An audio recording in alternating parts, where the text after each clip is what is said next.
કચ્છના બિરંડિયારાના toll booth પર બંદૂક વિના વાહન ચાલકોને લૂંટવામાં આવે છે. આખો રસ્તો ભાંગેલો તૂટેલો હોવા છતાં પણ પૂરેપૂરો ટોલ વસૂલાય છે.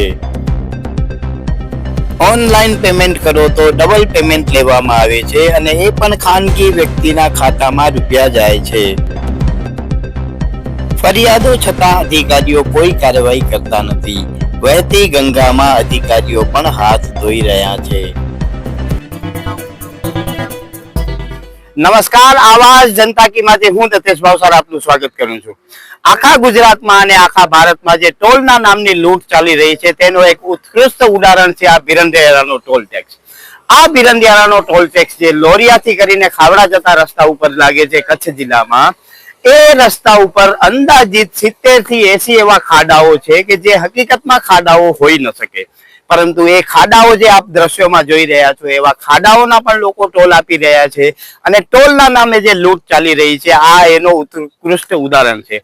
વધારામાં આ જગ્યા ઉપર અમને જાણવા મળ્યું કે જેની પાસે ફાસ્ટેગ નથી હોતો એની પાસે ડબલ ટોલ લેવામાં આવે, પરંતુ જે કેશ ભરવાનો હોય તેનામાં ડબલ લેવામાં આવે, વ્યાજબી વસ્તુ છે. જે ઓનલાઈન ટ્રાન્ઝેક્શન કરે છે એનામાં પણ આ જગ્યાએ ડબલ ટોલ લેવામાં આવે છે. એટલે ટોલના નામે એક તો લૂંટ અને એના ઉપરથી કેશના નામે ડબલ લૂંટ.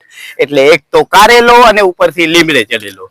જે આખા ભારતમાં જે ટોલનો મકલજાલ છે એનામાં ખાસ કરીને કચ્છ જિલ્લામાં અંદાજિત 10 થી 12 જગ્યાએ ટોલ લાગી રહ્યા છે અને એ ટોલના નામે લોકો લૂંટાઈ રહ્યા છે.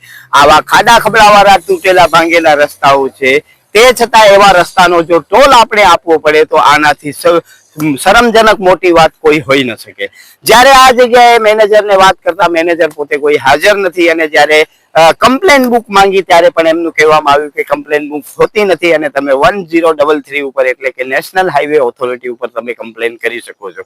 પરંતુ આ અગાઉ અનેક કમ્પ્લેનો નેશનલ હાઈવે ઓથોરિટીને કરેલી છે. એ કમ્પ્લેનો માત્ર એક નંબર બનીને રહી જાય છે અને એ નંબર બાદ એ કમ્પ્લેનો સંદર્ભે કોઈ જ કાર્યવાહી થતી નથી અને એનું પરિણામ એ છે કે આપણે આવા ભાંગેલા તૂટેલા રસ્તાનો પણ ટોલ આપી રહ્યા છીએ. સંસદમાં મોટી સુફિયાની વાતો કરતા નીતિન ગડકરીએ એ પણ જોવું જોઈએ કે જે રસ્તા ઉપર તમે 90 રૂપિયા ટોલ લ્યો છો એ રસ્તાની હાલત કેવી છે. બિસ્માર અને ખખડધજ બનેલા રસ્તા હોય અને એ રસ્તાનો જો ટોલ આપવો પડે તો મારું એવું માનવું છે કે આ બંદૂક વિનાની લૂંટ જ છે. આવા જ અનેક એપિસોડ માટે તમે અમારી સાથે બન્યા રહેજો, કેમ કે આ 2 એપિસોડ કર્યા છે. આવનારા દિવસોમાં હજી જે બીજા જે ટોલ લાગે છે એની પણ આપણે આપ સમક્ષ જાણકારી મૂકીશું, પરંતુ હકીકતમાં જોઈએ તો એ વસ્તુ સુનિશ્ચિત થાય છે કે ટોલના નામે આખા ભારતમાં લૂંટ ચાલી રહી છે અને એ લૂંટ બંધ થવી જોઈએ. આ સિક્કાની બીજી બાજુ એ છે કે પંજાબ રાજ્યમાં જ્યાં આમ આદમી પાર્ટીની સરકાર છે ત્યાં અંદાજિત 13 થી 20 જેટલા ટોલ બૂથો કે જેના પૈસા પૂરેપૂરા સરકારે ખર્ચ કરેલા એ સુપરત આવી ગયા છે, એ ટોલ બંધ કરી દેવામાં આવ્યા. પરંતુ ગુજરાત જેવા સમૃદ્ધ રાજ્યમાં જ્યાંથી ભારતના વડાપ્રધાન નરેન્દ્ર મોદી અને ગૃહમંત્રી અમિત શાહ આવે છે, એમના રાજ્યમાં આ ટોલના નામે લૂંટ થઈ રહી છે અને કદાચ તેઓ બધાય ગસગસાટ ઊંઘમાં ઊંઘેલા હોય તેવું લાગે છે. સ્થાનિક ધારાસભ્યો અને સંસદોને તો કોઈ જ ફરક પડતો નથી, કેમ કે કચ્છની બહાર જાય એ ધારાસભ્યોનું કઈ પાંચકો પણ ઉપજતો નથી અને દિલ્હીમાં પણ આપણે જોયું છે કે કોઈનો પાંચકો ઉપજતો નથી. એમની પાસે લોકોએ મીટ માંડી, પરંતુ એ મીટ પણ બેકાર રહી. તમને ધ્યાનમાં હશે કે પરમ દિવસે જ આપણે જે સ્ટોરી બનાવેલી હતી એનામાં રસ્તો પૂરો ચાલુ નથી થયો, 4 લેન આખો બન્યો નથી, તે છતાં ત્યાં પર ટોલના નામે લૂંટ કરવામાં આવે છે.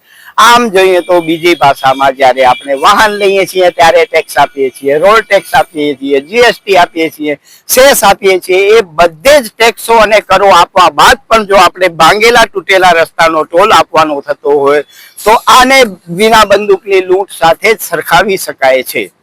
નમસ્કાર, આવાજ જનતા કી માંથી હું દતેશ ભાવસાર. તમને અમારી સ્ટોરી સારી લાગે તો લાઈક કરો, સારી ન લાગે તો અમને સૂચન આપો, પરંતુ સબસ્ક્રાઇબ કરજો જરૂર. નમસ્કાર.